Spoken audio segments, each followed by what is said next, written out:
పాకిస్తాన్ దేశం మరోసారి తన కుటిల బుద్ధిని బయటపెడుతోంది. అంతర్గతంగా తీవ్రమైన రాజకీయ ఆర్థిక సంక్షోభంలో కూరుకుపోయిన ఆ దేశం ఆ సమస్యల నుంచి ప్రజల దృష్టిని మళ్లించేందుకు భారత్పై మరోసారి కుట్రలకు తెరలేపుతోంది. సరిహద్దుల్లో ఉద్రిక్తతలను పెంచేలా పాకిస్తాన్ అడుగులు వేస్తున్నట్లు నిఘా వర్గాలు హెచ్చరిస్తున్నాయి. సరిహద్దుల్లో కవ్వింపు చర్యలకు పాల్పడేందుకు పాక్ భారీగా ఆయుధాలను సమకూర్చుకుంటోంది. ముఖ్యంగా టర్కీ నుంచి భారీ ఎత్తున డ్రోన్లు, ఇతర సైనిక సామాగ్రిని దిగుమతి చేసుకుంటోంది. రావల్పిండిలోని నూర్ ఖాన్, కరాచీలోని మసూర్ వైమానిక స్థావరాలకు టర్కీకి చెందిన C-130 హెర్క్యులస్ సైనిక విమానాలు తరచూ రాకపోకలు సాగిస్తున్నట్లు నివేదికలు స్పష్టం చేస్తున్నాయి.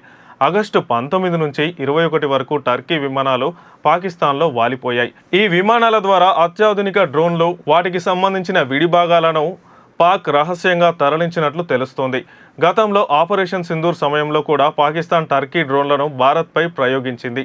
అయితే భారత సైన్యం ఆ డ్రోన్లను సమర్థవంతంగా తిప్పికొట్టింది. అయినప్పటికీ పాక్ తన వైమానిక సామర్థ్యాన్ని పెంచుకునేందుకు మళ్ళీ టర్కీ సహాయం కోరుతుంది.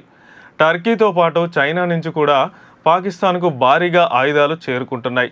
ముఖ్యంగా శక్తివంతమైన HQ సిరీస్ ఎయిర్ డిఫెన్స్ సిస్టమ్స్ను పాక్ పొందినట్లు సమాచారం. అయితే ఈ ఆయుధాల సరఫరాపై ఇప్పటి వరకు పాకిస్తాన్ లేదా టర్కీ నుంచి ఎలాంటి అధికారిక ప్రకటన వెలువడలేదు. ప్రస్తుతం పాకిస్తాన్ ఎక్కువసేపు గాల్లో ఉండగల నిఘా డ్రోన్లు, లాయిటరింగ్ మ్యునిషన్ వంటి ప్రమాదకరమైన వ్యవస్థలను సమకూర్చుకుంటోంది. దేశంలోని అంతర్గత అశాంతిని కప్పిపుచ్చుకోవడానికి భారత్తో కయ్యానికి కాలు దువ్వాలని ఆ దేశ పాలకులు కుట్రలు పన్నుతున్నారు. భారత నిఘా వర్గాలు ఈ పరిణామాలను నిశితంగా పరిశీలిస్తున్నాయి. ఎలాంటి మునుపటి దాడినైనా తిప్పికొట్టేందుకు మన సైన్యం సర్వసన్నద్ధంగా ఉంది.